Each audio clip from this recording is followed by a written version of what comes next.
नमस्कार, स्वागत है आपका हमारे चैनल में। मैं रानी गुप्ता आपके साथ। बड़ी खबर सामने आ रही है। आपको बता दें कि भारत के पूर्व chief justice of India Bobde ने बड़ा बयान दिया है संस्कृत भाषा को लेकर के, और उनका कहना है कि हिंदी भाषा और अंग्रेजी भाषा को इतनी तहजीर दी जा रही है तो संस्कृत भाषा को आधिकारिक भाषा क्यों नहीं बनाया जा सकता। इसको लेकर के उन्होंने दरअसल डॉक्टर भीमराव अंबेडकर का भी उदाहरण दिया है कि उन्होंने भी इस भाषा को ऑफिशियल भाषा बनाने की वकालत की थी। बता दें कि डॉक्टर भीमराव अंबेडकर ने ही संविधान के रचनाकार हैं और उस दौरान भी उन्होंने संस्कृत भाषा को लेकर के बहुत ज्यादा जोर दिया था कि अदालतों और इसी के साथ ही देश की ऑफिशियल भाषा बनाने से इसे परहेज नहीं करना चाहिए। बता दें कि भारत के पूर्व chief justice of India Sharad Bobde ने शुक्रवार को संस्कृत का इस्तेमाल कोर्ट में करने समेत इसे देश की आधिकारिक भाषा बनाने की वकालत की है। उन्होंने कहा कि 1949 में अखबारों में प्रकाशित खबरों के अनुसार संविधान निर्माता डॉक्टर बी.आर. अंबेडकर ने भी इसका प्रस्ताव रखा था। जस्टिस शरद बोबड़े ने कहा कि कानून के अनुसार कोर्ट्स में आधिकारिक भाषाओं के रूप में हिंदी और अंग्रेजी का इस्तेमाल किया जाता है, जबकि प्रत्येक चीफ ऑफ जस्टिस को ज्ञापन मिलते हैं जिनमें संबंधित क्षेत्रीय भाषाओं को मंजूरी देने की मांग की जाती है। इनका इस्तेमाल अब जिला स्तर के कोर्ट और कुछ हाई कोर्ट में किया जा सकता है। जस्टिस बोबड़े संस्कृत भारती द्वारा आयोजित अखिल भारतीय छात्र सम्मेलन को संबोधित कर रहे थे। बता दें, इस दौरान उन्होंने कहा कि हाई कोर्ट के स्तर पर आधिकारिक भाषा अंग्रेजी है। हालांकि हाई कोर्ट को क्षेत्रीय भाषाओं में आवेदनों, याचिकाओं और यहां तक कि दस्तावेजों को स्वीकार करना होता है। साथ ही बोबड़े ने कहा कि मुझे नहीं लगता कि ये मुद्दा अनसुलझा रहना चाहिए। ये सन 1949 से अनसुलझा मुद्दा है। शासन और न्याय के संवादहीनता को बड़ा खतरा है। हालांकि ये इस बारे में चर्चा की जगह नहीं है। बता दें कि जस्टिस बोबड़े ने कहा कि 11 सितंबर 1949 के अखबारों में खबर छपी थी कि डॉक्टर भीमराव ने संस्कृत को भारत संघ की आधिकारिक भाषा बनाने की पहल की थी। संस्कृत की शब्दावली हमारे अनेक भाषाओं में समान है। मैं स्वयं से ये प्रश्न पूछना चाहता हूं कि संस्कृत को आधिकारिक भाषा क्यों नहीं बनाया जा सकता, जैसा कि डॉक्टर अंबेडकर ने प्रस्ताव रखा था। पूर्व जस्टिस ऑफ इंडिया ने कहा कि संस्कृत को आधिकारिक भाषा बनाने का किसी धर्म से कोई लेना देना नहीं है, क्योंकि 95% भाषा का किसी धर्म से नहीं बल्कि दर्शन, कानून, विज्ञान, साहित्य, शिल्पकला, खगोल शास्त्र आदि से लेना देना है। साथ ही उन्होंने कहा कि ये संस्कृत भाषा दक्षिण या फिर उत्तर भारत की भाषा नहीं है और धर्मनिरपेक्ष उपयोग के लिए ये पूरी तरीके से सक्षम है। नासा के एक वैज्ञानिक ने कंप्यूटरों के लिए इसे ही उपयुक्त पाया था, जिन्होंने संस्कृत में ज्ञान का वर्णन और कृत्रिम बुद्धिमत्ता विषय पर शोध पत्र लिखा था। उन्होंने ये भी कहा कि यथासंभव कम से कम शब्दों में संदेश संप्रेषण के लिए इसका उपयोग किया जा सकता है। बता दें कि जस्टिस बोबड़े ने एक सर्वेक्षण का हवाला देते हुए कहा कि 43.63% नागरिक हिंदी बोलते हैं, वही केवल 6% अंग्रेजी बोलते हैं, जो ग्रामीण इलाकों में तो महज 3% लोग द्वारा बोली जाती है।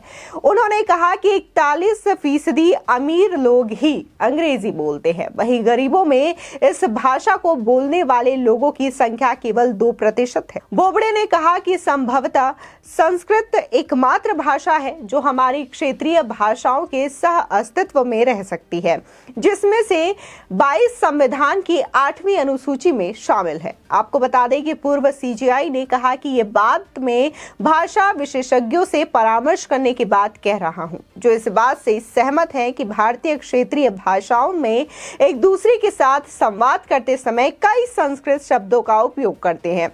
उर्दू सहित प्रत्येक क्षेत्रीय भाषा में संस्कृत मूल के शब्द है। असमिया, हिंदी, तेलुगु, बांग्ला और कन्नड़ जैसी भाषाओं में 60-70% तक संस्कृत के शब्द होते हैं। हालांकि जस्टिस बोबड़े ने यह भी माना कि संस्कृत भाषा को अपनाना रातों रात संभव नहीं है और इसमें कई साल का समय लग सकता है। उन्होंने कहा कि इस भाषा को इस तरीके से पढ़ना होगा कि इसको लेकर के धार्मिक निहितार्थ नहीं है। जिस तरीके से अंग्रेजी को व्यावसायिक पाठ्यक्रमों में पढ़ाया जाता है, एक शब्दावली बनानी होगी और इस भाषा को राजभाषा अधिनियम में जोड़ना होगा। बता दें कि वहीं गृह मंत्रालय के तहत राजभाषा विभाग द्वारा तिरुवनंतपुरम में आयोजित क्षेत्रीय राजभाषा सम्मेलन में केंद्रीय मंत्री अजय कुमार मिश्र ने शुक्रवार को कहा कि हिंदी क्षेत्रीय भाषाओं का मुकाबला या विरोध नहीं करती। उन्होंने कहा कि हिंदी एक ऐसी भाषा है जो भारत के लोगों द्वारा आसानी से समझी जाती है और कुछ लोग केवल राजनीतिक कारणों से इसका विरोध करते हैं। अजय मिश्रा ने यह भी कहा कि वास्तव में हिंदी भारत को अपनी भाषा है और अन्य क्षेत्रीय भारतीय भाषाओं की बहन भी है। आपको बता दें कि संस्कृत भाषा को लेकर के पुराने समय से देखा जा रहा है कि हमारे ऋषि मुनि हो या फिर साधु संत हो, कई सारे वेद लिखे गए हैं, उपनिषद लिखे गए हैं, जिसमें कि संस्कृत भाषा का ही प्रयोग किया गया है। अगर हम साउथ में भी देखें तो साउथ में भी अधिकतर जो ग्रंथ हैं वो भी इसी तरीके से संस्कृत भाषा में ही मिलती है। आपको बता दें कि हालांकि संविधान के मुताबिक भारत की कोई आधिकारिक भाषा नहीं है और हिंदी को इसलिए आधिकारिक भाषा बनाने की मांग समय समय पर उठती रही है, राजभाषा बनाने की मांग जो है वो उठती रही है, क्योंकि लोगों का मानना है कि इस देश में ज्यादातर स्टेट में लोग हिंदी भाषा को आसानी से समझ पाते हैं। जिस तरीके से हिंदी भाषा का उपयोग और अंग्रेजी भाषा का उपयोग आधिकारिक रूप से किया जाता है, तमाम डॉक्यूमेंट्स को लेकर के, दस्तावेजों को लेकर के, और कोर्ट की अगर बात करें तो कोर्ट में भी कई सारे पिटीशन जो दायर किए जाते हैं वो भी अंग्रेजी या फिर हिंदी भाषाओं में दायर किए जाते हैं। ऐसे में जस्टिस बोबड़े का कहना है कि जब हिंदी और अंग्रेजी भाषा को इस तरीके से आधिकारिक भाषा बनाया जा सकता है भारत के लिए और कोर्ट के लिए, तो फिर संस्कृत भाषा को इस तरीके से ऑफिशियल लैंग्वेज करार क्यों नहीं दिया जा सकता। यदि कोई पिटीशन व्यक्ति दायर कर रहा है तो वो भी संस्कृत भाषा का इस्तेमाल किया कर सकता है। अगर डॉक्यूमेंट्स बनाए जा रहे हैं तो वो भी जैसे अन्य क्षेत्रीय भाषाओं में उस डॉक्यूमेंट दस्तावेज को बनाए जाते हैं, उसी तरीके से संस्कृत भाषा का भी इस्तेमाल इन डॉक्यूमेंट्स को लेकर के किया जा सकता है। बता दें कि समय समय पर देखने को मिल रहा है कि संस्कृत भाषा को ज्यादातर जोर दिया जा रहा है, क्योंकि